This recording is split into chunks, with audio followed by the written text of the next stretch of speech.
नमस्कार दोस्तों ट्रंप चाचा ने भारत की इकोनॉमी को डेड इकोनॉमी कहा तो कांग्रेसी पप्पू ने भी हाँ में हाँ मिलाते हुए डेड इकोनॉमी बोल दिया। इसी को लेकर डिबेट हो रही थी, लेकिन गाली वाली मैडम का आज पाला पड़ गया दो पढ़ी लिखी अर्थशास्त्री महिलाओं से। दोस्तों, जब इन दोनों ने कांग्रेस को पेलना शुरू किया तो गाली वाली मैडम बौखला गई और इन दोनों ने गाली वाली मैडम को बोल दिया कि आप ट्रंप चाचा से शादी क्यों नहीं कर लेती है। चलिए देखते हैं डिबेट में आगे क्या होता है, और साथ में अच्छी लगे तो लाइक और कमेंट ज़रूर करना। चैनल पर पहली बार आए हैं तो सब्सक्राइब करना ना भूलें। धन्यवाद। ये टीवी वाले भाई पिक्चर चालू करो बे। अगर ट्रंप ने 34 बार बोला कि मैंने सीज फायर कराया है और हमारा स्टेटमेंट उनका नाम ही नहीं लेता है, मैं आपसे पूछती हूँ, राहुल गांधी जी ने 5 मिनट पहले बोला था मोदी जी के, और उन्होंने कहा था हिम्मत है यहां पर आकर ट्रंप का नाम ले, सारा देश आपके साथ खड़ा है।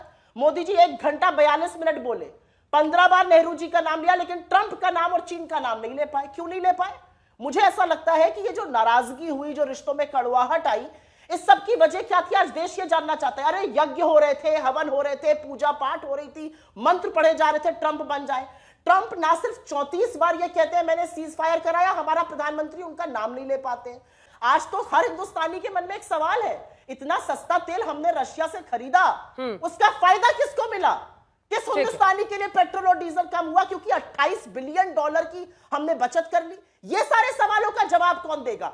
अभी बदत है भाई, अभी बदत है कि हमें अपनी इकोनॉमी को dead economy, 4th largest economy है ये वर्ल्ड की, इसको हम डेड इकोनॉमी मानते हैं। जो वो कहेंगे हम उनकी हाँ में हाँ मिलाएंगे। आप कह रहे हैं मोदी जी ने जवाब नहीं दिया। क्या आपको एमईए की स्टेटमेंट नहीं दिखती है? क्या एमईए मोदी जी से अलग है? हर बात पे क्या प्रधानमंत्री उतर के खुद जवाब देंगे तो विपक्ष को समझ में आएगा कि हमारी सरकार कोई जवाब दे रही है? बात तो सही है।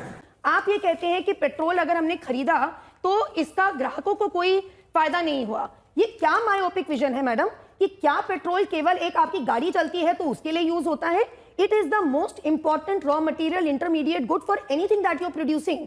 आप अगर अपना आज स्वदेशीकरण, अपना मेक इन इंडिया चलाना चाहते हो तो आपको हर चीज में पेट्रोलियम चाहिए मैडम।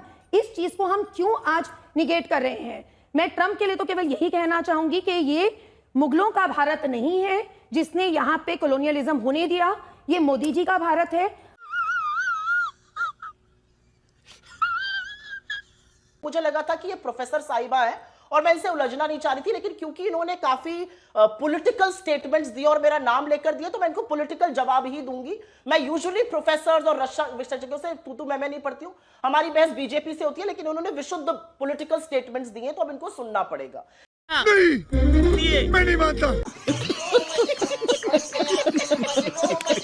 इस देश में इस समय 100 करोड़ लोग ऐसे हैं जो रोज की जरूरत की चीजें नहीं खरीद पा रहे हैं, और आपको पता है कि पेट्रोल और डीजल का महंगा होना, क्योंकि वो सबसे बड़ा ट्रांसपोर्टेशन फ्यूल है डीजल, उसका सीधा प्रभाव चीजों के दाम पर पड़ता है। 100 करोड़ लोग जरूरत की चीजें नहीं खरीद पा रहे हैं। ये मेरी रिपोर्ट नहीं है, ये एसबीआई की इकोनॉमिक रिपोर्ट है। उसका क्या जवाब दीजिएगा?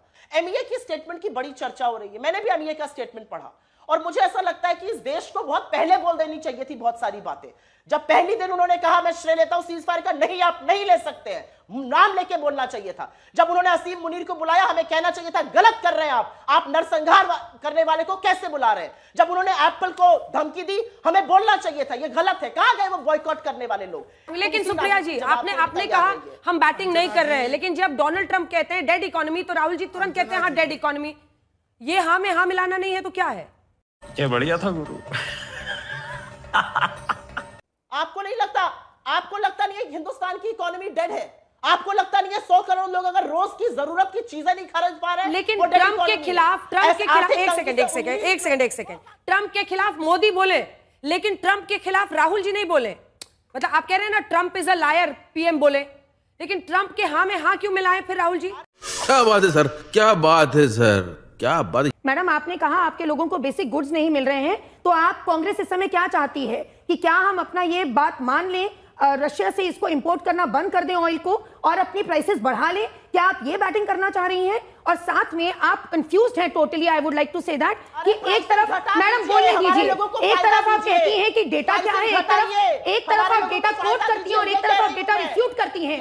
आप मानना चाह रही हैं, आप पहले बार-बार कोट कर रही हैं कि कितने लोग सुप्रिया जी रुक जाइए, सुप्रिया जी एक मिनट, मैं आ रही हूं, मैं आपसे जवाब ले लूंगी, जल्दी से पूरा कीजिए। आप एसबीआई का डेटा कोट करती हैं एक तरफ, और जहां एक डेटा कहता है कि हमारी 4th लार्जेस्ट इकोनॉमी है, उसको आप रिफ्यूट करती हैं। आप पहले मन में धारणा बना लीजिए कि आपको डेटा को मानना है कि डेटा को रिफ्यूट करना है।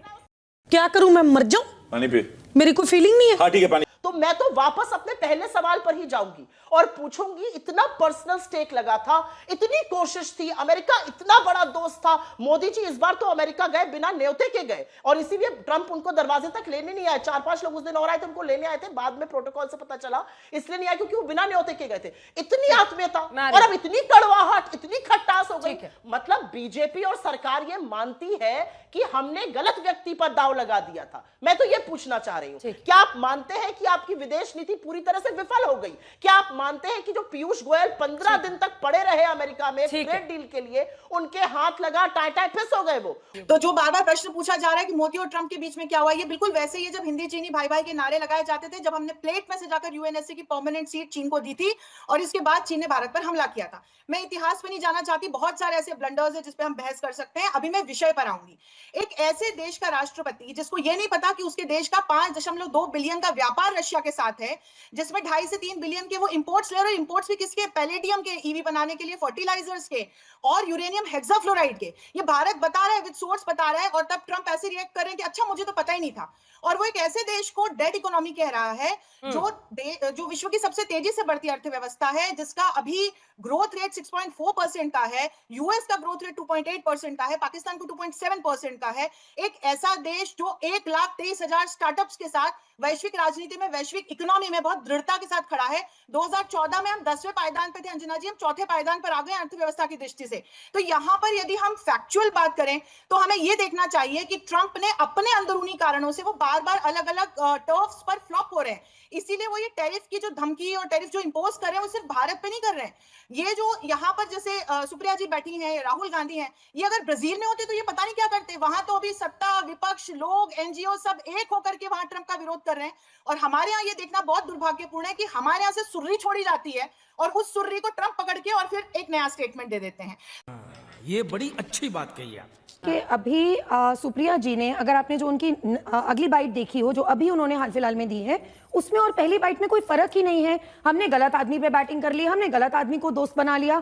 केवल वही एक उनका मुद्दा जैसे लूप में चलता ही जा रहा है कि हमने गलत आदमी से दोस्ती कर ली। अभी की जो बात है कि क्या आप उनके इस रणनीति को क्यों साथ दे रही हैं, क्यों आपके बीजेपी के खिलाफ ट्वीट्स जा रही हैं, क्यों स्टेटमेंट्स जा रही हैं कांग्रेस की तरफ से, जिससे कि आपके अमेरिका को ही फ्यूल मिल रहा है भारत के खिलाफ बोलने का। आपके पास उस बात का तो कोई लॉजिक ही नहीं है। गलत आदमी से दोस्ती कर ली, गलत आदमी के लिए कैंपेनिंग कर ली, लूप में आप उसको चलाती ही जा रही हैं। खुद यहाँ पे फ्यूल दे रही हैं अमेरिका को कि बात कीजिए, डेड इकोनॉमी है, ये है, वो है। आप किस तरफ है मैं ये नहीं समझ पा रही। कि मैं सोच रही थी कि ट्रंप के लिए इस समय हमारी रामधारी सी दिनकर जी की एक बात चलती है, जब नाश मनुष्य पर छाता है पहले विवेक मर जाता है। सॉरी टू से कांग्रेस के लिए ये बात आज बिल्कुल सटीक बैठती है रामधारी सी दिनकर जी की।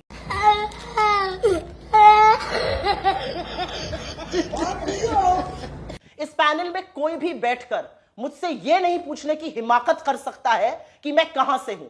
मैं विशुद्ध भारतीय हूं और मैं भारत की आवाज उठाती हूं। किसी की हिम्मत नहीं होनी चाहिए मुझसे यह पूछने की कि मैं किसकी तरफ से हूं। अपनी हैसियत में रह के सब लोग बात करें तो अच्छा रहेगा। मेरी भारतीयता पर कोई सवाल उठाएगा तो फिर बात बिगड़ जाएगी।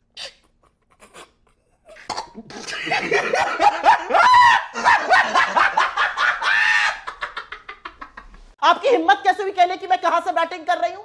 मेरा खून अगर निकलेगा ना इस देश के लिए निकलेगा। यहां पर बैठकर आइंदा से और अब कभी और किसी की भारतीयता का सर्टिफिकेट देने की यहां पर कोई कोशिश ना करे। और इसलिए ना करे क्योंकि हमारे पुरखों का खून इस देश की मिट्टी में शामिल है, इस देश के तिरंगे में शामिल है। हमारे पुरखों ने इस देश की आजादी के लिए लड़ाई लड़ी है। हमारे पुरखे इस देश के लिए शहीद हुए, बलिदान दिया। हिम्मत कैसे होती है किसी की पूछने की? Sorry sorry sorry sorry sorry. जिस तरह तुम वीडियोस देखते हो बेटा, सब्सक्राइब क्यों नहीं करते? इस बार जरूर करना। बहुत पुण्य मिले।